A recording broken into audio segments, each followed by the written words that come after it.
Hello and welcome to Lavneesh sir की class. आज की ये शिक्षा निदेशालय राष्ट्रीय राजधानी क्षेत्र दिल्ली की वर्कशीट नंबर 9 जो कि कक्षा 7वीं के विद्यार्थियों के लिए है। यह ली गई है हिंदी विषय से और आज इसमें हम एक पाठ जिसका नाम है दादी माँ उसको समझने वाले हैं। तो चलिए बिना समय गवाए शुरुआत करते हैं मेरे साथ और समझने की कोशिश करते हैं। प्यारे बच्चों, इस कार्यपत्रक के द्वारा हम अपनी पाठ्य पुस्तक वसंत का पाठ दादी माँ के पहले अंश को पढ़ने जा रहे हैं, यानी उसके पहले भाग को पढ़ने जा रहे हैं। इस अंश में हम जिनकी बातें करने जा रहे हैं वह है दादी माँ। आप नाम से ही समझ गए होंगे कि लेखक अपनी दादी को याद करते हुए अपने बचपन के बारे में बहुत सारी बातें यहाँ बता रहे हैं। आइए जानते हैं कि लेखक क्या कहते हैं। तो देखिए, ये जो पाठ है दादी माँ, नाम से ही बहुत अच्छा लगता है क्योंकि आप सबकी भी बहुत अच्छी अच्छी दादी माँ होंगी जो आपको बहुत प्यार करती होंगी। ऐसे ही यहाँ पर जो लेखक हैं उनकी भी दादी थी, वो उनको अपने बचपन में याद करते हुए कि दादी माँ कैसे करती थी, कैसे उनसे प्यार करती थी, वो सारी बातें इस पाठ के माध्यम से आपको बताने जा रहे हैं। तो चलिए देखते हैं कि वो क्या कहते हैं। अपने अपने मौसम की अपनी अपनी बातें होती हैं। आषाढ़ में आम और जामुन ना मिले चिंता नहीं, अगहन में चिवड़ा और गुड़ ना मिले तो दुख नहीं, चैत के दिनों में लाई के साथ गुड़ की पट्टी ना मिले अफसोस नहीं, पर क्वार के दिनों में इस गंध पूर्ण झाग भरे जल में कूदना ना हो तो बड़ा बुरा मालूम होता है। मैं भीतर से पूरा हुड़क रहा था, 2-1 दिन तो कूद सका था, नहा धोकर बीमार हो गया। हल्की बीमारी ना जाने क्यों मुझे अच्छी लगती है। थोड़ा थोड़ा ज्वर हो यानी कि बुखार हो, सर में साधारण दर्द और खाने के लिए दिन भर नींबू और साबू यानी कि साबूदाना। लेकिन इस बार ऐसी चीज नहीं थी। ज्वर जो चढ़ा तो चढ़ता ही गया, रजाई पर रजाई, और उतरा रात 12 बजे के बाद। तो देखा आपने किस तरह से लेखक अपने बचपन की यादें कर रहे हैं और उस समय में चले जाते हैं कि तब कैसा होता था, किस मौसम में क्या क्या चीज़ें खाने को मिलती थी और वो बीमार होना क्यों चाहते थे, उसके पीछे भी कोई ना कोई कारण था। तो चलिए अब हम चलते हैं अपने प्रश्नोत्तर की ओर।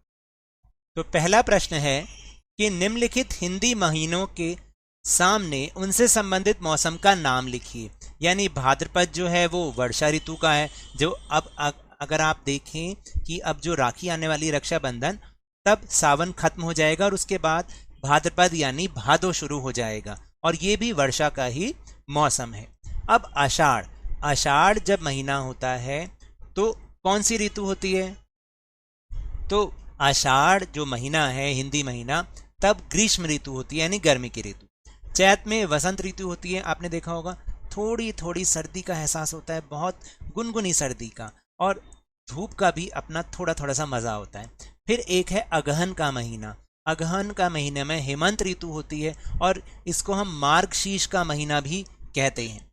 फिर प्रश्न नंबर 2 है कि लेखक बीमार कैसे हुए। तो देखिए, लेखक झाग भरे जलाशयों में खेलने के कारण बीमार हो गए क्योंकि गंदा पानी था ना। फिर प्रश्न नंबर 3 है कि लेखक की जगह आपको ज्वर होता तो आप क्या क्या खाते। यानी लेखक की जगह आपको, ज्वर का मतलब होता है बुखार होता, तो आप क्या क्या खाते। तो ज्वर होने पर क्या होता है, मम्मी हमें खिचड़ी और दलिया खिलाती है कि नहीं खिलाती है, सूप और दूध भी पिलाती हैं। फिर प्रश्न नंबर 4 है कि निम्न शब्दों से एक वाक्य बनाइए। यानी यहाँ पर कुछ शब्द हैं, उनसे आपको वाक्य बनाना है। जैसे गंध का मतलब आप तो जानते हैं कि गंध, जैसे हम बोलते हैं गंध आ रहे, तो पूरे वातावरण में धुएं की मीठी गंध फैली हुई थी, ठीक है। और अफसोस, जया को माँ बाप का भरपूर प्यार ना मिलने का अफसोस रहा। इस तरीके से हम ये तो मेरी सजेशन है, मेरे विचार हैं कि ये वाक्य बने हैं। आप चाहें तो अपने खुद के वाक्य भी बना सकते हैं। फिर 5वां प्रश्न है कि निम्नलिखित खाद्य पदार्थों में प्रयोग में आने वाली सामग्री के बारे में लिखिए। यानी ये जो खाद्य पदार्थ लिखे इनमें क्या प्रयोग होता है, कौन सी सामग्री प्रयोग होती है। जैसे चिवड़ा है, चिवड़ा को हम चिवड़ा भी कहते हैं और इसमें चावल का प्रयोग होता है। और फिर है एक है गुड़ की पट्टी, तो गुड़ की पट्टी में तो गुड़ और मूंगफली का भी प्रयोग होता है ना। तो इस तरीके से हम इसको लिख सकते हैं। अगर आपको भी कुछ मालूम है तो आप भी इसमें ऐड कर सकते हैं। तो ये तो थी आज की वर्कशीट। अगर मेरे इस तरह समझाने से अब आपको समझ में आने लगा है तो इस चैनल और वीडियो को लाइक कीजिए, शेयर कीजिए, सब्सक्राइब कीजिए और जल्दी से जल्दी लवनीश सर की क्लास, जो कि आपका अपना चैनल है, इसको 50K यानी 50,000 तक पहुंचाने की कोशिश कीजिए।